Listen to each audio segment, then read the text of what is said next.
Encontramos a propósito de este tema, ya les habíamos anunciado, Rolando Paucar Jáuregui, físico nuclear y presidente del Instituto de Investigación para la Energía y el Desarrollo. Y más allá de ver este tema y las consecuencias que definitivamente son fundamentales, creo que lo importante, ¿cómo está, señor Paucar? Muchas gracias por estar con nosotros. Buenos días. Es entender el ABC, qué fue exactamente lo que sucedió, por qué el mundo está preocupado, cuál es la situación. Y revisando la información un poco, porque le contaba que ya había estado haciendo mi rompecabezas, lo que ha pasado es, este sismo cortó el suministro eléctrico necesario para el funcionamiento de estas centrales. ¿Qué pasó? ¿Se cortó la energía? ¿Qué es exactamente lo que ha sucedido? La central nuclear de Fukushima, Daiichi, cuenta con 6 reactores nucleares. De esos 6 reactores, 3 estaban en mantenimiento, ¿sí? Y 3 en operación. En ese momento se produce el terremoto y los 3 reactores nucleares que estaban en operación paran automáticamente, dentro de lo que es el protocolo de seguridad de estas plantas, ¿no? Inmediatamente los reactores requieren refrigeración y han estado refrigerándose.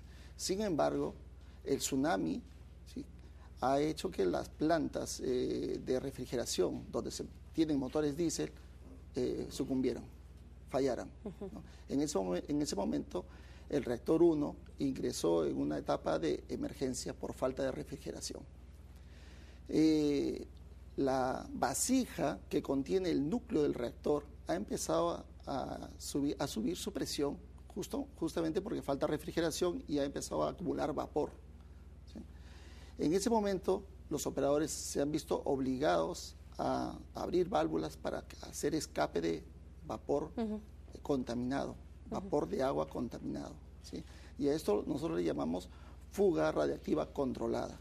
Controlada. Controlada, sí. En ese momento, el gobierno japonés ha decretado un nivel de emergencia, que es el nivel 4. O sea, estamos hablando de un accidente nuclear en un área controlada, ¿sí? O sea, en un área local. Eso es lo que tenemos en el reactor nuclear de Fukushima 1. El 1. Sí. El otro fue el caso del 3. El número 2 también ingresó en una etapa de falta de refrigeración, pero fue controlada. Y finalmente el número 3, que ha ingresado también en una etapa de falta de refrigeración. En el momento de eliminar este vapor de agua de estas vasijas del reactor, existía hidrógeno. Este hidrógeno se ha ido acumulando en el edificio contenedor del reactor nuclear. Y esto es lo que causa la explosión que nosotros hemos visto en pantalla, ¿sí? Tanto en el reactor número 1 como en el reactor número 3. Por eso se ven 2 explosiones. Pero es una reacción por una reacción química, no es una reacción nuclear, ¿no? Hay que tener claro eso. O sea, el contenedor explota por una reacción química. ¿Hay fuga de radiación? Sí, definitivamente hay fuga de radiación, como le había dicho yo, controlada. Pero claro, sin embargo, ya es considerado un accidente y por lo tanto debe monitorearse todo el área, todo el entorno, y el gobierno japonés ha tomado las medidas, me parece muy necesarias. La primera es la evacuación de los 3 primeros kilómetros, 10 kilómetros y finalmente 20 kilómetros. Además ha dado un paso por delante, que es darle las píldoras, las pastillitas estas de yodo para saturar tiroides. Ahora, esta fuga radiactiva controlada, ¿qué consecuencias tiene para la población? En principio es vapor de agua con algunos componentes químicos radiactivos.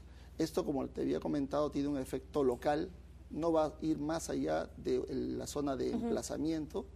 La dosis que pudiesen haber recibido los trabajadores de ese entorno es más o menos, se habla del doble de la dosis que puede recibir en un año. Estamos hablando de la radiación que uno recibe en una placa de rayos X en un hospital, más o menos para ser el equivalente. Sí. ¿Y por qué, por ejemplo, decía que se había tomado una medida extrema, que se había tenido que echar agua de mar para poder controlar la situación? Sí. ¿Eso se considera una medida extrema? Es una medida extrema porque ya significa el deterioro de la central nuclear, o sea, es una medida desesperada. En el momento de no encontrar forma de refrigerar el núcleo reactor y esto sigue calentando, entonces se ha tomado la medida más desesperada, que es... ¿Y con eso se controla? Con eso se controla, pero definitivamente el reactor nuclear queda totalmente deteriorado, o sea, no para funcionamiento posterior. Ahora, esta fuga radiactiva controlada, ¿no? Que usted dice la situación se ha podido manejar, podría terminar posteriormente en una situación mucho peor, porque se está haciendo comparaciones ya con lo que fue el caso de Chernobyl en 1986. Sí. Nosotros en la historia de accidentes tenemos un accidente que ocurrió en Estados Unidos. En Estados Unidos, en Pensilvania, es el accidente de la isla de las 3 millas, donde ocurrió algo parecido a lo que está pasando en Fukushima. Este accidente fue catalogado como nivel 5. O sea, se quedó, los elementos combustibles se fundieron, pero todo quedó dentro de la vasija.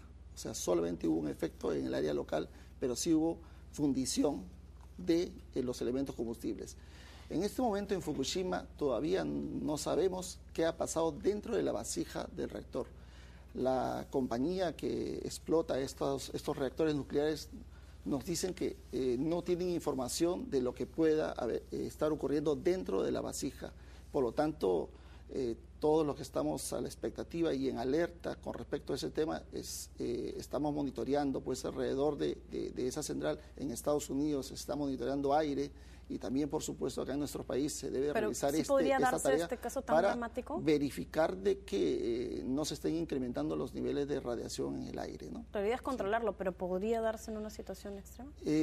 Podría darse si es que el núcleo queda completamente descubierto. Claro, y eso es lo que hay que controlar. Ahora, ¿qué reacciones podría tener esto en el mundo? No solamente afecta a la zona directamente, sino en general, ¿no? Sí. Un accidente nuclear, y ya lo ha demostrado Chernobyl, tiene pues implicancias internacionales, ¿no? El efecto en la salud, el efecto en el ecosistema, ¿no? Eso es definitivamente lo malo del tema nuclear. Claro, el tema es controlarlo. Tenemos una maqueta que es precisamente para explicar cómo es el funcionamiento de una central. Si nos permiten, por favor, mostrarla para que nos pueda ir contando, por favor, señor Paucar, cómo es que funciona y qué es lo que sucedió. Bueno, si vemos en la maqueta, se observa el recinto del reactor, que tiene una chimenea, ¿sí? Ese recinto del reactor, sí. ¿Sí? Es lo que ha explotado allá en Fukushima, ¿sí? Por la reacción del hidrógeno que se ha acumulado en la cúpula. Si vemos al costado el edificio auxiliar, sí, en ese edificio auxiliar funcionaban los motores diésel que enfriaban el reactor nuclear.